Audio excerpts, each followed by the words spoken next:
حضرت عیسیٰ علیہ السلام کے پاس ایک شخص آیا، کہنے لگا میں نے آپ کے ساتھ رہنا ہے ہمیشہ۔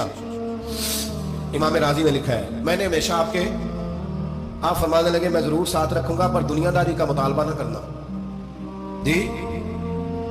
اس پیر دے بندے کیویں مرید ہون جدے مرید ہویا دکان ہی نہ چمکے، کیا مطلب ہوا بیعت ہونے کا؟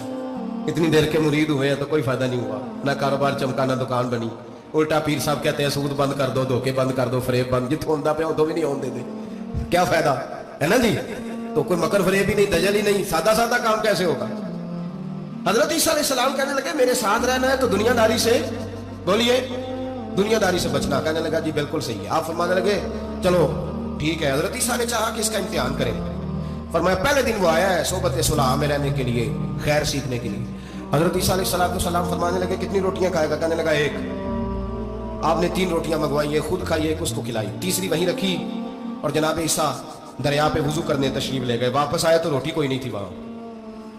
فرمایا روٹی کس نے کھائی ہے؟ کہنے لگا کوئی پتہ نہیں۔ جناب عیسیٰ علیہ السلام نے نا اس کو معجزہ دکھایا۔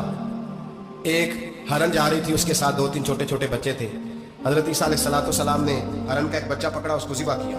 ہرن بھی کھڑی ہو گئی، باقی بچے بھی کھڑے ہو گئے۔ ذبح کیا اور ذبح کر کے اس کا گوشت بھونا، اس کو بھی کھلایا، خود بھی اتنا کھایا کہ سیر ہو گئے، ڈکار آنے لگی۔ فرمایا کھایا ہے نا تم نے؟ لگا حضور کھایا ہے۔ فرمایا پیٹ میں بھی ہے؟ کہا ہے۔ ہرن کے بچے کی ہڈیاں پڑی ہوئی تھی، جناب عیسیٰ نے ساری ہڈیاں اکٹھی کر کے فرمایا کم باذن اللہ، اللہ کے حکم سے کھڑا ہو جا۔ وہ ہرن کا بچہ پھر زندہ ہو گیا۔ آپ فرمانے لگے ہرن کے بچے کا گوشت تیرے پیٹ میں بھی ہے، میرے پیٹ میں بچہ وہ جا رہا ہے، اب تو بتا دے روٹی کس نے کھائی ہے، اب تو بتا دے۔ کہنا جی کوئی پتہ نہیں مجھے پتا۔ حضرت عیسیٰ علیہ السلام اس کو ساتھ لے گئے، دریا کے اس پار جانا تھا۔ فرمایا ہاتھ پکڑا چلو گزرو۔ دریا میں پیر رکھا، اس کا بھی اپنا بھی۔ کہنے لگا جی ڈوب جاؤں گا۔ فرمایا تو میرے ساتھ ہے، تجھے معجزہ دکھانا ہے، اللہ کی قدرت دکھانی ہے۔ پیر رکھا دریا میں، پیدل چلتے ہوئے دوسرے کنارے چلے گئے، کوئی ڈوبا نہیں، پیر بھیگا نہیں۔ فرمایا اتنی بڑی تو نے معجزہ دیکھا، اب تو بتا دے روٹی کس نے کھائی ہے۔ کہنے لگا جی پتا مجھے خبر، اللہ کے سامنے سارا ہی پتا ہوتا ہے، پتا نہیں مجھے، بولے بن جاتے ہیں نا منٹ میں۔ حضرت عیسیٰ کہنے لگے میں اللہ کا پیغمبر ہوں، مجھے منوانا آتا ہے۔ دریا کے اس پار گئے تو ریت تھی، صحرا کا علاقہ تھا۔ جناب عیسیٰ نے ریت کٹھی کی، چھوٹی چھوٹی ڈھیریاں لگائیں، 3 ڈھیر ریت کے لگ گئے، 3 ڈھیر۔ جب 3 ڈھیر لگ گئے تو جناب عیسیٰ علیہ السلام نے پھونک ماری، وہ ساری کی ساری ریت سونا بن گئی۔ حضرت عیسیٰ علیہ السلام کہنے لگے یہ 3 حصے ہیں سونے کے، ایک حصہ میرا ہے، ایک تیرا ہے، اور تیسرا اس کا جس نے تیسری روٹی کھائی ہے۔ کہنے لگا جی میں نہیں کھائی ہے۔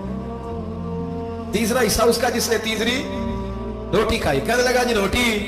فوراً مان گیا، بے قدرہ کچھ قدر نہ جاتی، کیتی خوب تسلی ہو، اے دنیا دار پجاری زردے کتیاں دے گل ٹلی ہو، میں نہیں کھائی ہے۔ وہ میاں صاحب کمال کر گئے، وہ ایک شخص لے گیا میاں محمد بخش علیہ رحمہ کو تانگے پہ بٹھا کے، کہنے لگا یہ پہلی بھی میری، وہ بھی میری، وہ باغ بھی میرا، یہ میرے چاچے کی، وہ میرے تائے کی، یہ میرے دادے کی، بڑے مالدار ہیں۔ آپ فرمانے لگے چل چھوڑ کوئی اور بات بھی کر۔ نہیں جی نہیں، وہ فلانی شے بھی میری۔ آپ فرمانے لگے یہ بتا تجھ سے پہلے کس کی تھی؟ کہنے لگا فلانے سے خریدی ہے۔ فرمایا اس سے پہلے کس کی تھی؟ چپ کر گیا۔ آپ فرمانے لگے دانش منداں دا کم نہ ہی دل دنیا دا لانا، اس روٹی کئی خامد کیتے، جو کیتا سو کھانا، چھوڑ اس کی بات نہ سنا، اس کا تو کبھی کوئی مالک ہوتا ہے کبھی کوئی ہوتا ہے۔ کہنے لگا جی میں نے کھائی ہے روٹی۔ تو حضرت عیسیٰ کہنے لگے تو نے ظلم کیا، نبی کی صحبت پر تو نے ایک روٹی کو فوقیت دی، ایک روٹی، اور مجھے دھوکہ دیا اللہ کے پیغمبر کو۔ فرمایا جا میں نے مال کا کیا کرنا ہے، سارا ہی سونا تیرا ہے، 3 ڈھیریاں تو ہی رکھ لے۔ حضرت عیسیٰ کہہ کے گزرے تو پیچھے سے ڈاکو آ گئے، تلواریں ہاتھ میں، 2 ڈاکو، سونا پڑا ہوا دیکھا۔ کہنے لگے تیرا ہے؟ کہ میرا ہے۔ اٹھ دوڑ جا تجھے قتل کر دیں گے۔ منت کرنے لگا، کہنے لگا یار اس طرح کرو نا، بانٹ کے کھاتے ہیں، بانٹ کے کھا لیتے ہیں۔ بات طے ہو گئی، ایک ایک ڈھیری کے مالک ہو گئے۔ اب وہ بات چیت ہونے لگی، نام پتہ واقفیت ہو گئی، تعارف ہو گیا۔ اب وہ جو 2 ڈاکو تھے ان کو وہ شخص کہنے لگا بھوک لگی ہے یار کو روٹی کھاؤ، کچھ پیسے دے کے ایک کو بھیجا۔ وہ جو 2 ڈاکو تھے ان میں سے جو کمزور تھا اس کو بھیجا کہ جاؤ کھانا لے کے آؤ۔ وہ کھانا لینے گیا تو پیچھے سے کہنے لگا تیرا رشتہ دار ہے؟ کہا نہیں، کوئی تعلق؟ کہنے لگا کوئی نہیں۔ آدھا حصہ کیوں دیتے ہو؟ کہنے لگے کمزور سا بندہ ہے، روٹی شوٹی لا دیتا ہے، میرے کام شام کرتا ہے، تمہیں اس کو آدھا۔ اس نے کہا دفع کرو، چھوٹے چھوٹے کام کرتا ہے، تم آدھا حصہ دیتے ہو، آتا تو پکڑ کے قتل کر دیتے ہیں، سونا آدھا آدھا بانٹیں گے۔ ٹھیک ہو گیا جی۔